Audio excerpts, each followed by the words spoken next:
What up? Hello, hello, hello, hello, hello. Good morning, good evening, good afternoon. Not necessarily in all of that order, but from wherever in the world you're tuning in. My name is Malele, and I am greeting you. Welcome to the Malele show. It is a Thursday afternoon here in wonderful, starting to get sunnier and warmer South Africa. September is actually the beginning of our spring, and South Africans don't like the winter. So we're all just looking forward to it getting warmer and warmer and warmer as we move along. But welcome to the show where we showcase ordinary people doing extraordinary things in their little corners of ordinary. We love highlighting their stories, showcasing the work they're doing, and seeing how we can support them doing more and more of that. And today is equally the same. We've got an amazing guest who's going to be joining us. She is a storyteller, and me, obviously, as a poet, if there's one thing I am very passionate about, it is telling of stories, people owning their narratives. I believe everybody has a story that deserves to be told, that should be told. So every time I get to talk rather, to a storyteller, I'm like in my happy place. And maybe I might stalk them, but I don't make a habit of doing it, at least not intentionally. But enough about that creepiness. Today we've got Anna Ngarachu. I hope I pronounced that right. We've got Anna Ngarachu from Impact Storytelling, who will be joining us today and telling us a bit more about the wonderful work she's doing in the space of storytelling and how we can support more of that. Hello, Anna. How are you doing? Hi, Mom. Well, thank you. Thanks so much for having me on the show. Yeah. You just actually came out of a call. For those of you, Anna actually does have a full-time job. So she's actually sort of like superhuman. She's like superwoman because she does all of this amazing other stuff and she has like her job and whatnot. So she just came out of a call and now is jumping into this amazing session. I'm not going to call a call. So thank you so much for joining us and making the time to hop on and chat to us. But yeah, and I mean, we've had a chat a couple of times. But for the people that don't know who Anna Ngarachu is, actually doing the wonderful work you're doing. Tell us a bit about yourself to the people of the interwebs. Super. So I'm the author of the book 10,000 Steps Towards Me, which I just published in June. And off that, I created a business called Impact Storyteller, which really focuses on writing. And I just realized that there were other people out there bursting to write a story, either to build their personal brand or tell their life stories, but were too busy with their endeavors. And having written my book whilst busy building a consulting career, I had already taken that path and I wanted to walk other people on that journey. And so that's where Impact Storyteller came from. So I really just help people through ghostwriting or co-writing services to tell their stories of impact through books. And then on a personal level, I also do personal development talks and a few keynote engagements, just really to get some exposure and practice some of my material. But I always say those talks will leave you asking some very vulnerable questions that really dare you to change. So that's really what I do at the moment. And obviously, as you mentioned, I do work as an economic consultant full-time, and hopefully I'll be able to narrow that down and work more in my passions as that comes along. Yeah, that's actually amazing. So we have an economic consultant who tells stories. So basically, she's the person we should be actually asking to forecast what our businesses growth is going to be like, how COVID is going to affect the economy, what my growth schedule and forecast should be like. So everybody get into the chats and just start asking all sorts of questions and asking her to forecast all sorts of things, because she's an economic consultant. So I'm sure there's a crystal ball somewhere that she can look into and be like, well, Forex will move this way, and this is how small business will be affected. And in my head, that's how I just imagine economists are like guys holding like economic crystal balls. And they're like Neo, and the little oracle told us Neo was the one, and they can see the matrix. But I'm actually very interested to hear about a bit about the book and your experience in writing it. I don't know if you're self-published or not, but like how you went about writing the book and getting it out there, especially now with COVID and not having to do like personal full-on book launches and whatnot. I'm interested more to hear more about what that journey was like. As an independent artist myself, I released my own poetry album about a year ago, independently, a full digital release, and I did the whole thing on my own. So I'm always interested to hear what other storytellers, like what their experiences have been navigating, the waters of, getting published, whether by yourself or by a publishing house. That's a very good question, and congrats to you for getting published yourself as well. My journey was an interesting journey. I think in the middle of 2020, I just sat down and said, "Hey, with all that's happening, I have to write this book." I had been procrastinating, I kid you not, for 10 years to write a book. It's a 2020 baby.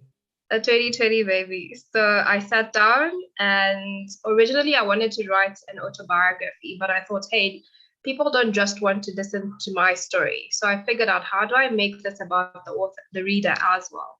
And so I kind of combined more of an autobiography and a personal development book.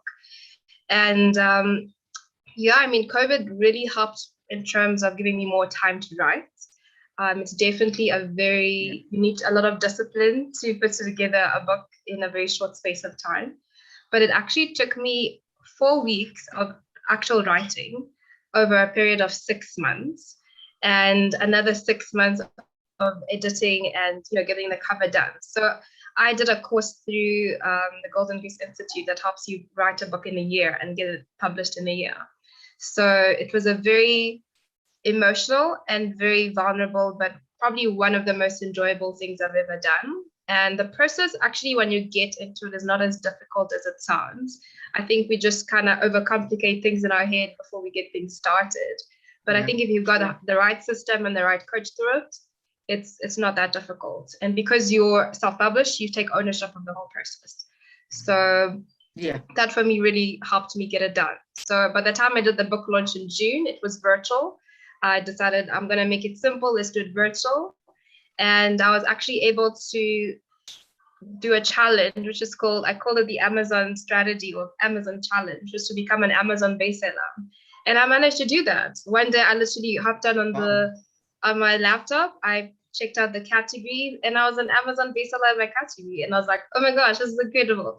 So you can definitely take a digital strategy. Yeah. So that was really, really exciting. And onwards and upwards from there, I guess. Right. Okay. There you guys. I mean, there you have it. It really is that simple. It really is not that difficult. Rather, let me put it that way. And I mean, I'm actually I love hearing stories about 2020 babies, because 2020 for a lot of people, they just went to bed because we just couldn't deal. Like there was just too many things we had to deal with, and a lot of people just went to bed and were like, "We'll wake up in 2021 and then start again." Right. So I love hearing stories of people who sort of took that challenge and saw the opportunities and were like, well, I'm working from home, or well, my hours have been docked a bit, and let me actually write this book. I mean, J.K. Rowling wrote Harry Potter from that kind of space. You know what I mean? From the bottom of the barrels, took her typewriter, and to paraphrase her, she says, I did the only thing I've ever wanted to do, and the only thing I knew I was ever good at doing. Took a typewriter, started writing Harry Potter without a publisher. And we all know how successful that story became. I love hearing those stories. And you're right, it really isn't that difficult. You just have to take the plunge and be like, I'm going to do this. And then you learn as you go, you know what I mean? You learn the tricks of the trade. And one thing I love about having done it independently versus doing it as a record label artist is the fact that you learn more about the business of the industry. And I'm sure you can also sort of attest to the fact that you now know where the money is in publishing, how royalties work, how do you get interest for your book and gain traction, how do you organize a book launch, who are the people you need to talk to in the industry. You learn so much about the business of the industry, which is really where the money sits, right? And I always say there's more money behind the camera than in front of the camera. If you actually 100%. Start understanding the industry that you're in, the business of show. So that's actually really cool. So to people out there, you want to write a book, you want to release an album or release a single, just go out and do it. And you can do it digitally from literally the comfort of your home office or your bed, wherever that is. That's so true. But Anna, so tell us a bit about, I love asking this question. It's very provocative, but I always challenge myself to think about, why does the work I do matter? Why should anyone care about my album or about my poetry or about startups or about the show even? So why are you so passionate about, storytelling and the work that you're doing and helping people tell their stories or build their brands and so forth? Why is it important? It's important for me because I feel like, excuse me, there's way too much negative news out there, and I feel there's just so much room for positive stories. And in terms regarding my books and my writing, why I feel that's very important is because I believe I was born to lead people to my writing. And what I do really helps people understand or guides them towards their true north. Because I feel like if we don't hear from people's stories, we will probably keep repeating a lot of the past, or we'll probably make decisions based on a previous generation, and we're not learning and moving forward. So I think that's why Impact Storyteller is important for me, because it allows people to come on board and share with the world what they're doing and be able to leave a legacy with their audiences. And my books really just ask them very vulnerable questions that allow you to either celebrate what you're doing or actually change. Because I feel a lot of people live on autopilot and they don't take that moment to say, what am I doing with my life? Is this an authentic life I'm living? And what can I do better? So I really just provide a platform to be vulnerable and for people to come and share, because I think that's where we start living boldly.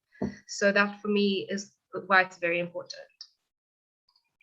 Oh, that is so phenomenal. She provides a platform where people can share their stories and be vulnerable, because that's when you can start living boldly.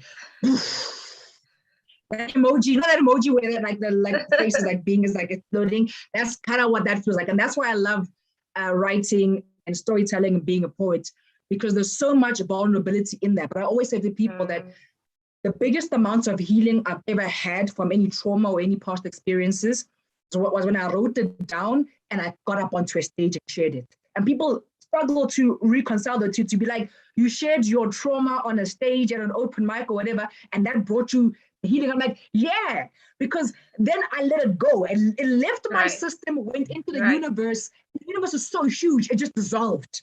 And the universe is so huge, the trauma dissolved in the universe, and I was able to move forward from there, right? And that's at that point, you can live boldly when you allow yourself to be the vulnerable human being you are.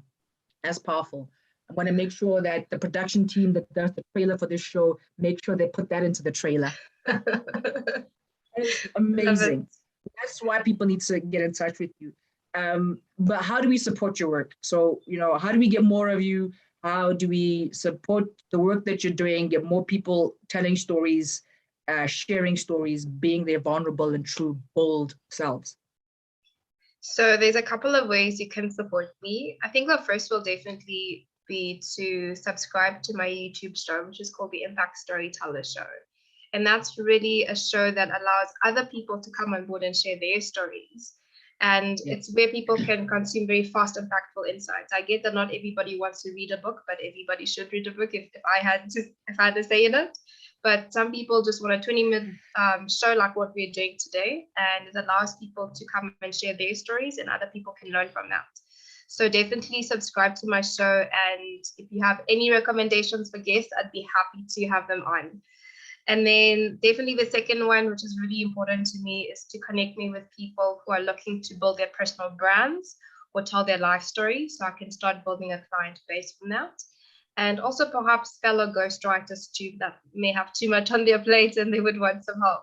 So those are probably the 3 ways I'd say, you could support me right now. Amazing. Fantastic. You guys heard it from Anna's mouth. Subscribe to her YouTube channel. You've got the time and you've got enough subscriptions to subscribe to. I know there's a lot of content, but this is the kind of content you need to be consuming. Connect her with the relevant people that she should be connected with. Just support. Buy her book as well. I'll say that. Buy the book. You. It's an amazing book. She didn't say it. Don't know if she meant to say it, forgot it, but I'm gonna say it. Support. I'm a big believer in supporting local talent, supporting young talent. So if it means buying a book, downloading a track, like I always say to my mates, like, fam, you've got a Spotify or like an Apple Music subscription. It costs you, every time you play my track, I get like 5 cents or something like that. It costs you nothing to like play my song. Just play my song. It costs you, you've got the subscription. You listen to Beyonce every day. Play one song a day. Just play my song. I get 5 cents. It costs you nothing. So just buy the book. You know what I mean? It can sit nicely in your, bookshelf that you put at your office. And then your background doesn't have to be like a virtual bookshelf, it can actually be an actual bookshelf. So maybe do that. Production is like losing their mind. They love production. What advice do you have for other people that are aspiring to do what you're doing? People that want to start something from nothing. They might also be in a similar position where they've got a full-time job, but they've got this burning passion and desire to start something else. What advice do you have for them on how to go about it, or anything that you have learned through the process that you wish you knew then that you know now? Anything for the people of the interweb? So I've got a couple of ideas. The first will definitely be to be open to new ideas. Open up your mind to new ideas and read a ton of personal development books. And the reason I say this is because you have to shift your mindset from what you have now to one of creation. And you can't do that with the same mindset you have. So definitely read a lot of books and open and be teachable to that. And I say this because, for a lot of us, we grew up in a system where we were taught to work for somebody else and make money for them. We were never taught to create our own wealth or create our own lifestyles that would be profitable for us. So you've got to shift your mindset towards that. And I think that's pretty important. Otherwise, you'll fall back into the old ways of thinking. And then definitely be patient with the process. It's not an overnight strategy. So be patient, and then don't stop making excuses for yourself, because I find that every excuse is valid, but so what? It doesn't move you forward. And if you listen to wet blanket people who just also reinforce our own self-doubt, they don't help you move forward as well. So it's very important to make sure you're in an environment of people who have the same values and are moving in the direction that you want. And the last thing, or two things I'll just add, make sure what you're doing is something that's authentic to you. Don't do something because you're trying to please somebody else or there's an expectation you're trying to meet, because then that's something you actually don't want. You're doing it for somebody else, because it'll never actually work. You have to really, really want it. I like to end off with this, saying that I took from a book called The Artist's Way by Julia Cameron. When we're starting to build something of our own, whether it's a business, maybe you're going into, your own side hustle or becoming a creative, what you're actually doing is you're really an artist trying to create something that's meaningful to you. And the best way to do that is to drop the ego. I know that's hard for a lot of people, but Julia Cameron says when you let the ego go, that's when a true artist emerges. And that's when the magic starts to happen. So definitely drop the ego and be teachable. I like that. The excuses may be valid, but so what? They don't take you anywhere. That's powerful. I wrote that down, actually. That is actually very, very powerful, because that's true. We all have reasons why, we can't do what we want to do. And a lot of the times those reasons are valid. Like they genuinely are valid, but so what? It gets you nowhere. And then lastly, where can we find you? Anywhere where we can find you or follow you or anything like that. Obviously, when it gets time for me to do this, I'm going to do that, and it'll be dropped down in the link for the show. But just share with the people of the interweb, where can we follow you or find you or get in contact with you? So you can definitely reach me on my direct email. It's anna@impactstoryteller.co.za. You can also check out my website. You'll also be able to access my book there. It's impactstoryteller.co.za. You can also check me out on LinkedIn and Facebook. Just Google or search Anna Ngarachu. And my book is also available at Amazon, and I'm sure we'll put the link below, so you can definitely get a copy of that. So that's where you can find me. Most definitely. So down below is basically where you gotta go. And that rhymes. We should actually make that a segment or something. Down below is where you gotta go. Get a nice little tune for it as well. Anyways, we built the show as we go, guys. We built the show as we go. And that is so amazing. Thank you so much for joining us today. You've been an amazing guest. I've actually learned a lot just listening to you speak.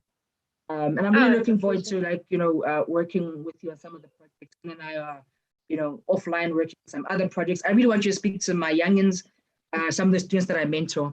I think they could really do with the insight that you have to share, especially in the space of personal development and not living on autopilot. because I'm always pushing them to be conscious and aware of the life they're living. And that's like the one thing that I'm always preaching with them, But so I'm really looking forward to, us putting that stuff together and actually getting time with you and my students to chat. But thank you so much. You've been an amazing guest. I've actually really enjoyed having you on the show. I hope you've had as much fun as we have all had, because production has also just been having a fun time behind the scenes. I loved it. Thank you so much for giving me the chance. I really enjoyed it. Thank you more. Fantasticals. So, at some point, so now we're moving into the thought of the week, but at some point when we get some budget for the show, I'm sure there'll be like a little thing that comes through, or like one of those like ring announcer people come through and then be like thought of the week with like some music and like some animation.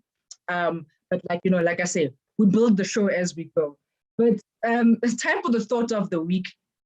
And I've so many things go into my brain on like a daily basis that just to come up with a thought of the week type thing is like one thought for the week is actually kind of tricky sometimes, because so many things go run through my brain throughout the entire week. But my thought of the week this week is actually on feedback and how we, and how in order to unlock some of your opportunities and potential, you need to get better at how you take feedback in, how you receive feedback, and so forth. And I wrote it down actually, because I wanted to be like a thought of the week. So I was like, let me structure it into like, a string of words that make sense to somebody who's not in my brain, like you people. So I said, feedback is only as useful as your ability to take it without offense. When somebody gives you feedback, they're not, maybe they are trying to offend you, but 9 out of 10 times, chances are they just saw something that you did, they've experienced a particular product, and they just want to give you feedback on that particular product or on that particular service.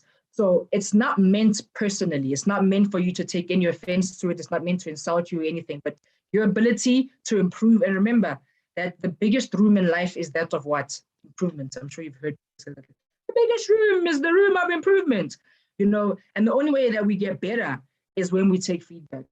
And I was recently reminded of this lesson actually, because I got some feedback. I've had a week of feedback, sometimes unsolicited, which is also the hardest feedback to take. When someone gives you unsolicited advice and it's like, but I didn't ask for your opinion. Opinions are like asses. Everybody has them. And then, whoa, homie, calm down. Like, take a step back. I use the platform and I've got some advice on how you can make it better. Like, take a step back. And I had to do that myself this past week. Just take a step back from the feedback we receive as a team, as a business, as an individual, and be like, no one's trying to offend you, anything like that. Like it's just what people are experiencing, and they want to give you that feedback so you can improve the next product or the next project or the next revert that you give back. And oftentimes we're so close to the work we do, like the work or the project, it's so much of us. Like impact storytelling is so much of Anna. Explore ProTech is so much of Nestine and Peter. My poetry is so much of me. My companies are so much of me because I've invested my time, my money, hard-earned money into them. So we're so close to the work we do and the projects we take on that it's often very difficult to differentiate. Even the tangible stuffs, we struggle to differentiate the business's money from your money, the business's projects from your own projects, the business's mission from your personal mission. Like we struggle to draw a line in the sand and see yourself as one person separate from the business. What more for all the intangible things, like all the, the blood, sweat, and tears you're putting in. So when people give you feedback and it's not the feedback you expected, like I had this week, where it was unexpected, unsolicited, and sometimes harsh and hard to take, it kind of feels like, yo, fam, like, why you got a problem with me though? But nobody has a problem with me. Nobody has a problem with you. Well, maybe somebody does have a problem with you. Or maybe has a problem with you. Like, but that's not the point of the feedback. And you can always, some of the best lessons I've learned were from some of the most horrible experiences, some of the most horrible people. Like, even if somebody is not for you, there's something you can still learn from the feedback they give you, because they've given you something and you then can sift through it and see what you can take. Maybe they've given you something you've never thought of, something that you're like, wow, this could actually be a thing. Something that they thought of only because they thought it would deter you from the opportunity, it would destroy you and push you back. And you are like, this is actually what we need to pivot to, fam. This is the thing we need to actually do, you know? So whether the feedback is coming from the lovers or the haters, whether it's positive or negative, whether it's constructive or destructive, you see the poetry in me is coming out. Take it, assess it, let it ferment in your brain, chew it up a little bit. And when you're done with that, when you're done looking at the feedback from the outside looking in, right, where it's not like you're inside yourself looking at the feedback from your own self, like it's about you, but from the outside looking in, you then take what you can take, you use that, you implement it, then you chuck the rest. Because not all the feedback, truthfully speaking, will be useful or relevant at that time. But you have to go through the process of assessing it, letting it ferment in your brain, chewing on it, digest it, and then find a way to implement and execute the usable bits, and then chuck the rest. And remember this, as harsh as the feedback may be, as unwarranted, unsolicited, unexpected as it may be, the only way you get better is by improving your iterations. The tech thing, like, when you build programs, there's like iteration 1,000. Every time we go into the market, you have a different version of the app. That's what developers do. You have a different version of the app that takes in other stuff. Human beings improve the same way. Every time you go back to client, you've taken in the feedback from the previous reverts, you've done research from the competitors and what's in the market, you're better. So the only way to get better actually is to take the feedback and chew it up and then use it. And think of it this way, if you're not taking the feedback you're getting, somebody else is, and they're getting better. Their reverts to clients are better every single time. They're getting faster at delivering. Their turnaround times are improving every time they're doing it. The iterations of the software is getting better. They're meeting customers' needs faster and better than you are because you're not taking the feedback. You're not asking for it. It's too painful for you. It triggers you a little too much from past traumas, and that's okay. But you got to find a way to take that feedback. And people like Anna can help you with that personal development stuff, with that storytelling stuff, where you understand why the feedback triggers you in certain ways and how to get better at accepting it and then using it to your power. But if you're not taking it, somebody else is. If you're not taking the feedback, if you're not here, you're not taking the feedback from the market, from customers, Apple is. If you're BlackBerry and you're not listening to the market and from customers, Apple is, Samsung is, Huawei is. You know what I'm saying? So somebody's taking the feedback. It's out there. So get better at taking feedback. Step away from it and don't take it so personally. And like I said, I recently was reminded of this lesson this past week when I was like, but no, homie, why are you coming for me? And then I had to take a step back. I had to take the rest of the day off and just understand why I'm being triggered, why I'm feeling a certain kind of way about it. And I did what I had to do. And now I feel a lot better about moving forward and implementing what I can use. But it's a process. So trust the process, take the feedback and improve. My name is Malele. This, of course, has been the Malele Show. Thanks to production, my invisible co-host. One of these days we'll have like the kind of tick to be like when I say my invisible co-host, like Nestine and like Peter's heads bob over here. And then when I say, thanks to our guest, and the guest's head like pops up over here. And thanks to you, the people of the interweb for tuning in. You all have always, as always, been amazing. This has been the Malele Show. We're ordinary people, extraordinary things. And all we do is steal their stories and showcase them to the rest of the world and see how we can amplify that work. Check out all the links below. This is the time of the show. Do all the things that make the algorithms like us a bit more, like, share, comment. Thank you for your time. Stay safe, stay sane, stay blessed. Deuces.